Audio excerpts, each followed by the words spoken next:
Alright, we'll try to hang on. So from a lead of 50 seconds, 32 seconds na lang po ang hinahabol ng peloton. Dumidikit na naman ang peloton from these 6 riders. Ito na po yung iconic bridge that will connect Santa and Vigan. Kumusta po kayo mga kaibigan? We're delivering to you live the action of LBC Ronda Pilipinas stage number 9. Ito na po kami sa tulay. Dikit ka, para dikit ka. Dito na kami sa iconic bridge between Vigan and Santa Ilocos Sur. 6 riders. We have Brian Sepnio, Christopher Garado, and then Kenneth Solis, Mervin Corpus, Marcio Dario, and Santi Barnachea. Ilocos Sur, we are now in your vicinity. Vigan, wait for us. We're coming your way in a few seconds. Governor Ryan Singson welcoming us here.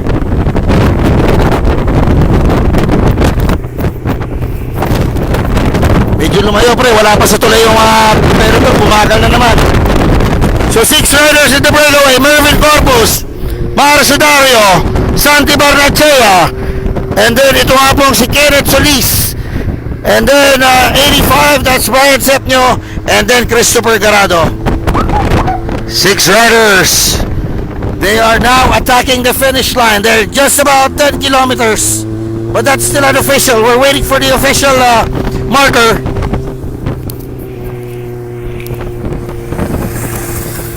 So 6 na siklista po ito. Nagtitimon, nagkakapitan po sa kanila Santi Barnachea at saka si Mervin Corpus, magpinsan.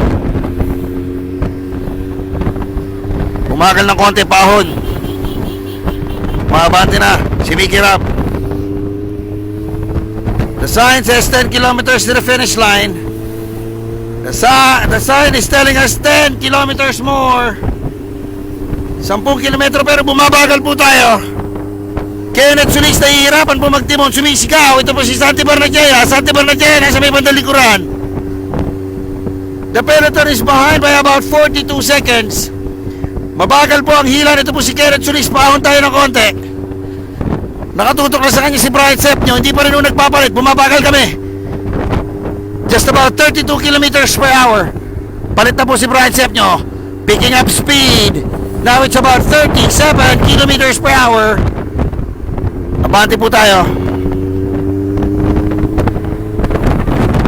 Brian Sepnio pumalit. Naghahanap po ng kahalininan. Kinuha po ni Christopher Garado.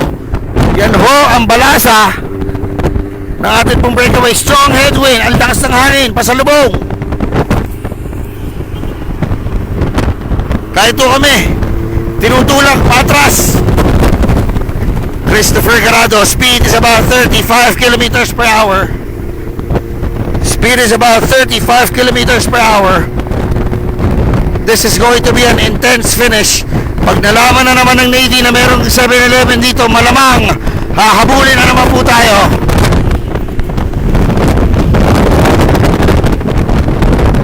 So Mervin Corpus now in front. Perhaps the last glimmer of hope for 7-Eleven to at least show up in this LBC Ronda Pilipinas. Wala pa akong nakukuhang stage ang 7-Eleven. Their last remarkable performance was leading the team in the first 3 stages. Santi Barnachea, siya po ngayon na nagtitimon, is being followed by Kenneth Solis, and then Brian Sepnio, Christopher Garado, and then Mervin Corpus. At ito nga po si Marcio Dario. Kenneth Solis, siya po nagtitimon ngayon. Speed namin is about 38 kilometers per hour. Yung peloton po nandito na sa may bandang likuran. Nakikita na namin yung kanila mga support vehicle. Tingnan natin kung mahahabol pa ito inside the final 8 kilometers. Inside the final 8 kilometers of the race. So ang stage 1 natin was won by Mark Julius Porteo. Second stage was Ryan Tugawin. Third stage was Jerry Aquino Jr. And then the fourth stage was Ronald Lumotos. Fifth stage natin was John Mark Camingao. If you can still recall, sixth stage was John Paul Morales. Seventh stage was John Paul Morales. Stage 8 was won by Daniel Vencarino.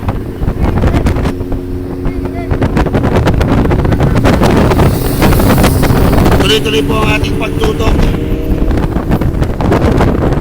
sa ating pong breakaway. This is the 6-man breakaway, the 4th breakaway in this race.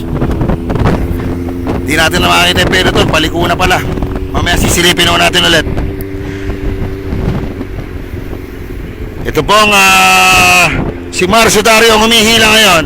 Speed of the peloton, of the breakaway, I'm sorry, is about 36 kilometers per hour.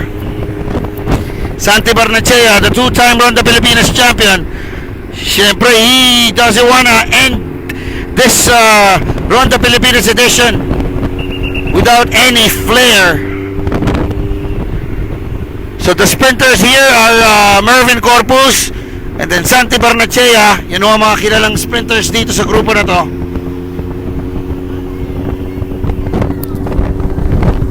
Riders.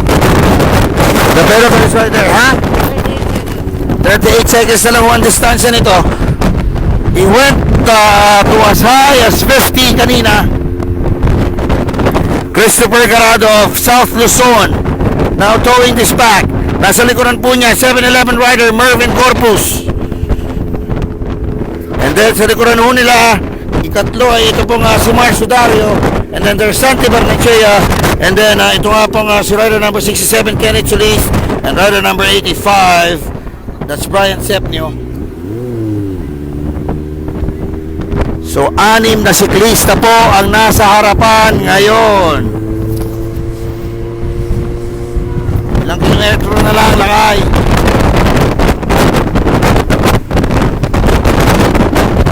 So tututukan na ho natin ito if possible. Just 35 seconds. 48, umangat ng 48. Lumalayo po itong grupo na to, lumalayo. Hila-hila ngayon. Itong si Marcio Dario, matulin pag humila si Marcio Dario. Santi Barnechea, the ageless warrior, now towing this back. Santi Barnechea medyo tumitigil ng pedal, I don't know kung bakit. And then there's Kenneth Solis. Kenneth Solis third. Ihahatid na mo natin sa finish line ito. 48 seconds. First group and the second group.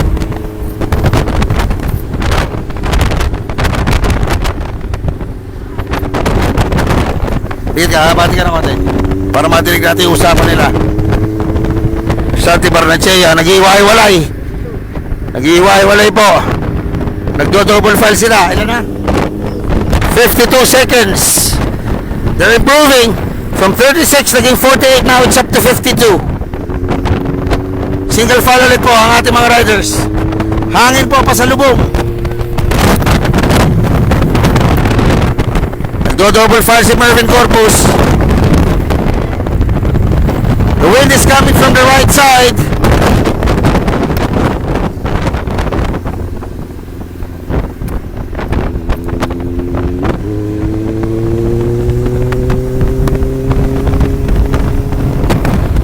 Diesel 5 kilometers. Huling 5 kilometro. Hindi natutunugan ng Navy na may 7-Eleven dito.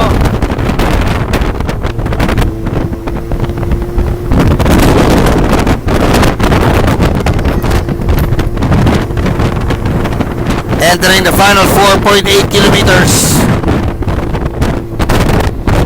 Nakabantay na tayo dito sa likuran. So ito pong si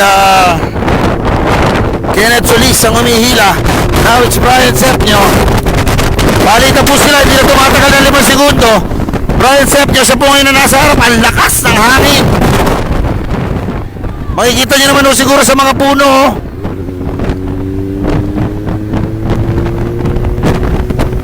4.5 kilometers to go.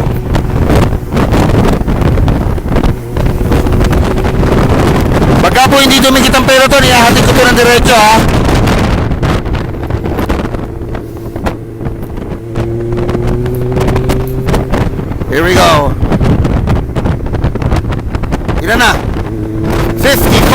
seconds. 55 seconds. The lead is improving. We have one former champion here in Santi Barnechea. The rest are youngsters. Again, the composition of the breakaway. We have Santi Barnechea, Kenneth Solis, Mervin Corpus, Brian Sepnio, Marcio Dario, and then ito nga po si Christopher Garado. Yan po yung anim na nasa harapan. Isang taga 7-Eleven, isang taga Bike Extreme, isang PCSO Scratch It, isang Team Tarlac, isang Team Celeste, at isang Team South Luzon, Batangas.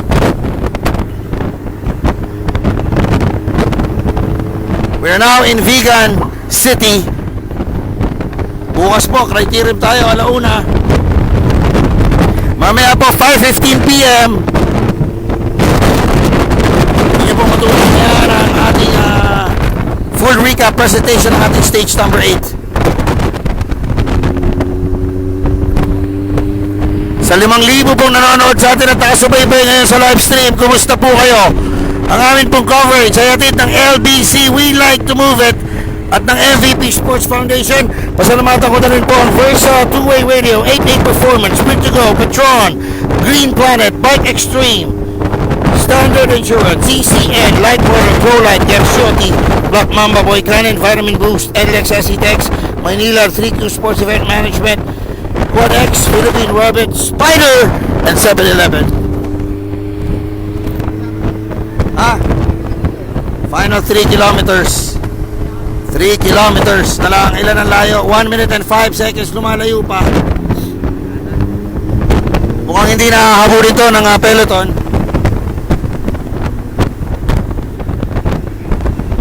So ito pong si Marcio Dario, yuyuko na. Sinasakripisyo na po niya ang kanyang katawan. Palitan po itong grupo na to. Kung mapapansin ninyo, lahat po nagtutulong-tulong. That's the best thing about this group.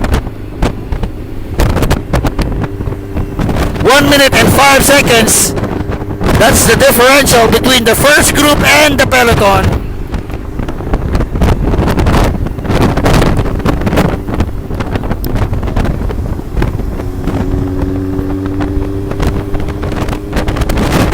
Meron tayo ng konti. Yan. Para masilip natin sila. Yan. There you go. There's Santi Barnechea at the tail end of this group. This is the lead pack. 6-man lead pack. Salamat Tas Borromeo Bucadin. Na-enjoy daw niya yung ating live telecast. Saka si Vin Luan from Dammam, Kingdom of Saudi Arabia. Brace yourself, puputulin na live pag malapit na finish. O hindi naman kami ganoon. Lahat naman na-finish namin ha. Final 2 kilometers.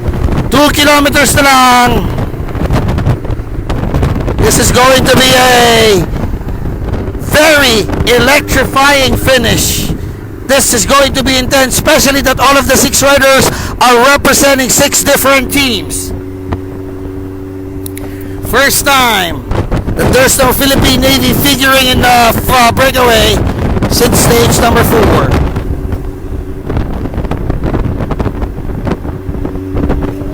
Yan na lang, pre. Dikit ka. 1 minute. 1 minute and 10 seconds. 1 minute and 10 seconds. We have Marcio Dario, Kenneth Solis, and then Santi Barnechea, Christopher Garado, Mervin Corpus, and Marcio Dario. Kenneth Solis, Brian Sepnio, Christopher Garado, Mervin Corpus, and then ito nga pong si Marcio Dario at Santi Barnechea. Sila po ang 6 na nasa harap. Sana hindi natin mapagpalit-palit ang mga pangalan mamaya. Sumalubong ko kami ng ambulansya. Ito na ang finish line. We're approaching the finish line. 1 kilometer to the finish line. Mervin Corpus, Marcio Dario, Christopher Garado, Santi Barnechea, and then ito nga pong si Kenneth Solis at Brian Sepnio. Sila po ang 6 na nasa harapan. Okay, thank you sir. Thank you sir. So Boss Mickey is allowing us to go with him to the finish line. So we will follow this group. Here we go.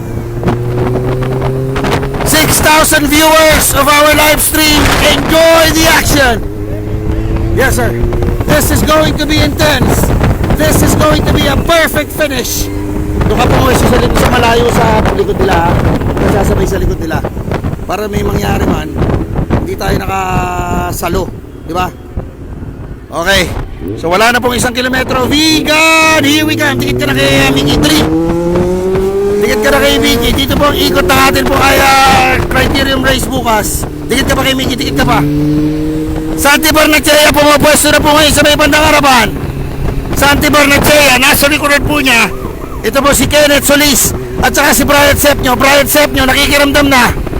Ito na po ang action. Final 300 meters to the finish line. Santi Barnechea ayaw na pakawalan ng harapan. Mervin Corpus nasa may bandang kaliwa. Santi Barnechea bumabarat po mga kaibigan.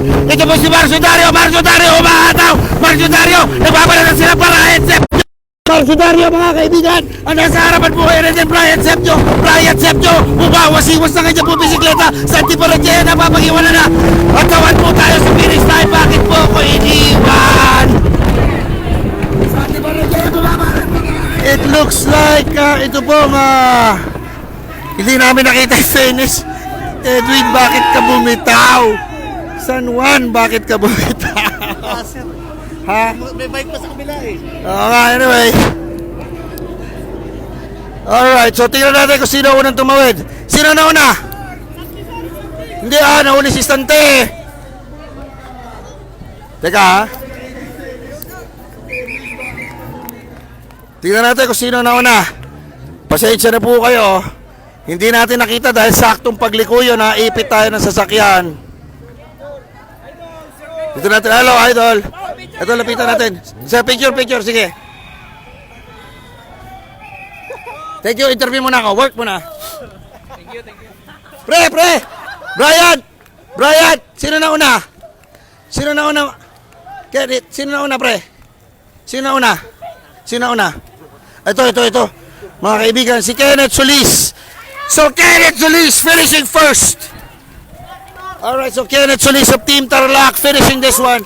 So, Kenneth is the second rider from Team Tarlac to finish first in a stage. So, Kenneth Solis finishing first. Alright, so Kenneth, so what happened in the final 10 kilometers nung kayo nakawala? May bumanat.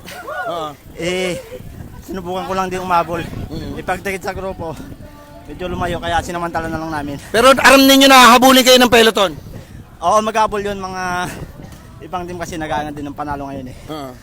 Pero paano kayo nakawala? Pwede bang kwentuhan nyo kami kung ano yung nangyayari sa peloton? Gaano katensyonado sa loob? Bali unang mga kilometro medyo lang yun ang takbo. Tapos last start yun na nakumpisa na yung banatan. So paano kayo kumawala? Si Santi ang umalalay? Pagdikit ni Kuya Sante, saka na in-organize para may yung grupo namin. Kanina parang nagsisigawan kayo, parang nagtalagang gusto nyo na itakas yung 6 na breakaway. Paano ninyo pinapagpag yung kaba dahil yung peloton dumidikit na naman kanina? Sabi ko kung dumukit man to, bahala na. Kasi lahat naman kayo nagsasagad para may layo yung sa... Pero ano yung pinag-uusapan ninyo kanina sa daan? Si Mervin at si Santi nagkakapitan, di ba? Basta ikutan lang para may layo, yun lang. Tapos para mga 5 seconds palit, ba't pagkaganon kabilis dahil malakas yung hangin? Malakas yung hangin, tapos medyo groggy na rin eh. Hindi na rin kayang pahabayin ng trako. Okay, so salamat sa iyo, pre. Anong ibig sabihin itong panalo na to para sa isang Kenneth Solis na may ilang taon na rin kumakampanya sa Ronda? Pang-apat na taon na to eh. Kaso ngayon lang pinalad. Saka siguro para sa anak ko, bagong panganak, ay silang. Bagong panganak, bago silang. Ilang buwan na, ilang araw na? 1 buwan pa lang. Okay. So ano probinsya mo ulit, pre? Taga Malasiki, Pangasinan. Taga Pangasinan. Halos Pangasinan din yung member ng Tarlac, Pero grupo kasi kayo dahil magkadikit lang ng Tarlac yan, Opo.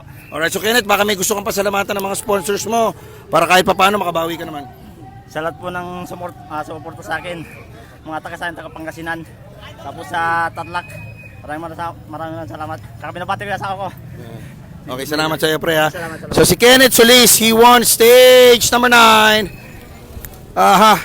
So ito, nagre-rejoice po ngayon yung Team Tarlac. Team Tarlac, nakakadalawa na kayo, Ryan, ha.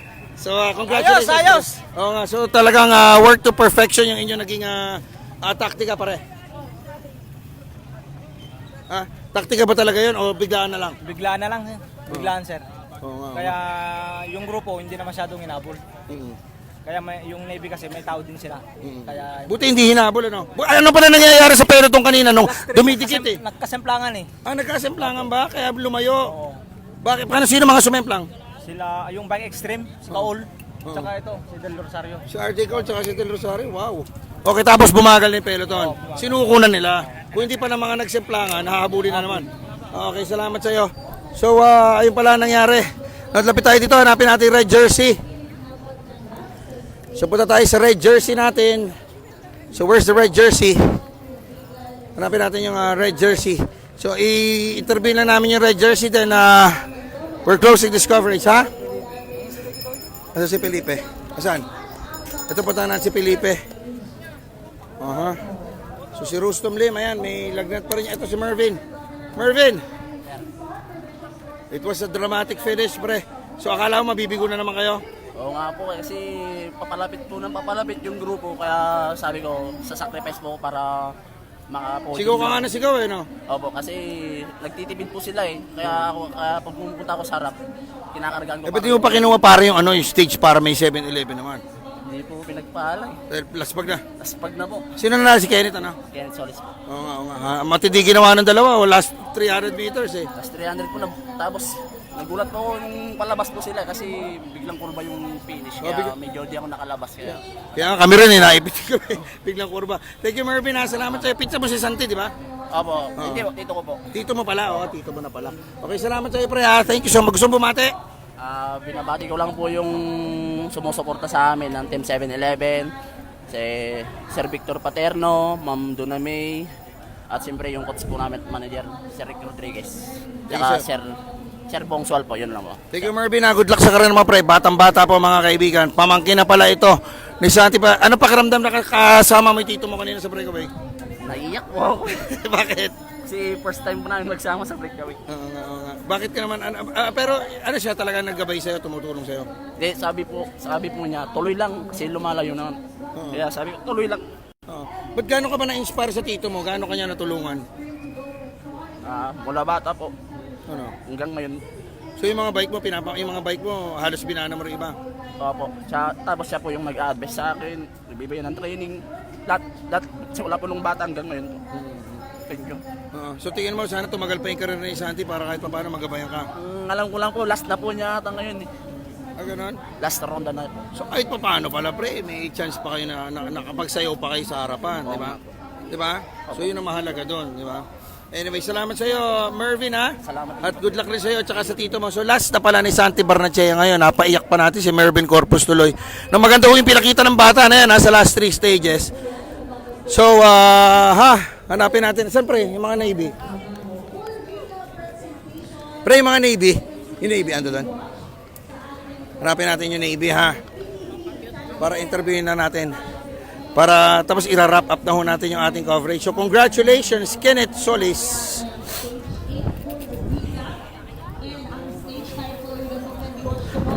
Wala yung Navy. Kaya mo na. Anyway, so punong-puno po ng tao dito sa Vegan sa harap po ng kanilang Hall of Justice. This is the usual start and finish area sa atin pong karera. Alright, so bukas criterium race po tayo dito. Ito pala yung Navy. So bukas criterium po tayo dito. At dito po yung area natin. So bandang alauna kung di ako nagkakamali. No? Alamin natin kung alauna ba tayo bukas? kay John Paul Morales pa rin City receipt. Ano oras yung criterium? Alas 10. Okay, alas 10 daw, ha? Si Kenneth Solis. Puntahan natin ito. Ito na. Red jersey. Yan. Puntahan natin. Excuse me po. Excuse me po. Huwag kayong mamboso. Puro babae pa nanonood. Pinapanood doon nila maghubad yung mga rider natin. Asa na si Red jersey. Red jersey. Puro babae. Ha? Ayan. Ha? Mas madami ka bang idol? Hindi, ikaw idol ko eh. Asa siya na, pre? Si Red jersey. Andun, naglulupasay. Nalulupasay pa? Paano, pre? Ito, nakausapin natin. Pre, ano to? Victory ride na lang bukas? Bakbakan pa rin. Ganon? Last day. Ganun pa rin. Napakayabang talaga. pero pre, ano na to? Ano na ang halaga nito para sa Navy ngayon, particularly yung bukas? Sayo na lang ba yun? O may labang pa rin? Hindi na. Bukas na lang, dali na lang namin siguro. Kaya para ngayon, Para ano? safety. Para ngayon. Pero kanina, hinahabol nyo pa rin yata yung 6-man breakaway eh. Hindi na. Pinakawalan niya na, nagkasemplangan pa, ano? Kasi di naman talaga namin nagad na manalo ngayon. Oo. Okay, salamat sa iyo si Assistant Team Captain Ronald Uranza. And then there's John Mark Camingaw. Hintayin natin maghubad. The Philippine Navy Scandal. Ayan, dami mong mga fans dito. Fans mo ng 7-Eleven. Joke lang. Dito tayo. Wala si George eh. Hi mga idol. Ayan, so wala ko si George.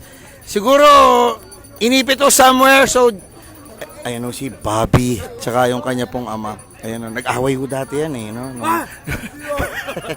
Okay. Anyway, si Boss Clyde Mariano, the legendary Clyde Mariano.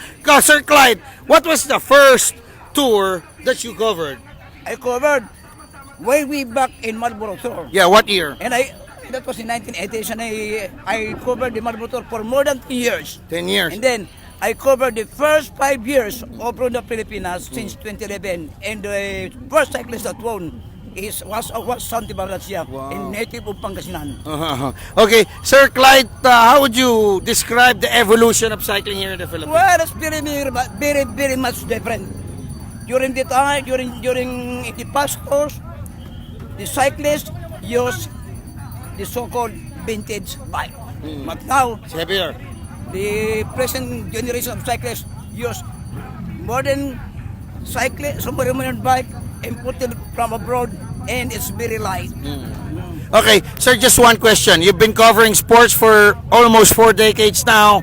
So, what do you think is the difference of covering cycling than any other sport? Well, to be frank and honest with you, as you know, my first love sport is cycling, simply because this is sports tourism.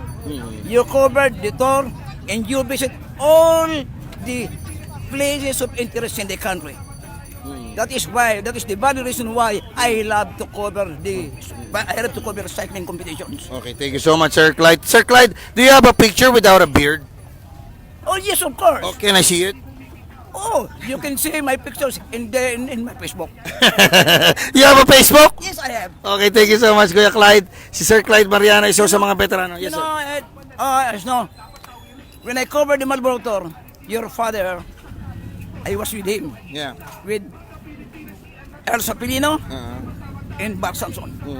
Those were the cycling commentators of government radio stations. So what's the difference pala between, of course, aside from the obvious, what's the difference between monitoring cycling before than monitoring cycling now? As I said, time and again, it's very much different. In the past, they used radio, but now, scientific coverage. Live stream. And live stream. And that's why I am very much impressed to your blow-by-blow account of the tour. Thank you so much, sir. Thank you so much, sir. Si Sir Clyde. Thank you. Si Sir Clyde Mariano po, mga kaibigan. Yan, lagi ho natin kinukuhanan niya ng pananaw. Isa sa mga elderly statesman ng Philippine sports, no? May mas matanda pa ba sa'yo? Meron. Sino? Ernie Gonzalez, Keda Linia, Lito Takuhan, Joe Antonio. Those were the vintage sports writers that covered the tour since way back. Okay. Thank you so much. So si Sir Clyde Mariano. So we're now in Vigan. So maraming salamat po. Okay. Oh, shout out. Okay, so mga nahiya naman. Alright, anyway, so ACC. Alright, so on that note, we're wrapping up our coverage. So we're coming to you live from Vigan. Snow Badwa po sa ngalan pa rin ng Snowscape Video Production Team. Kita-kita tayo 5:15 later sa PTV para po sa ating Ronda Pilipinas TV. Ronald Lumotos. Kaway-kaway. Thank you so much.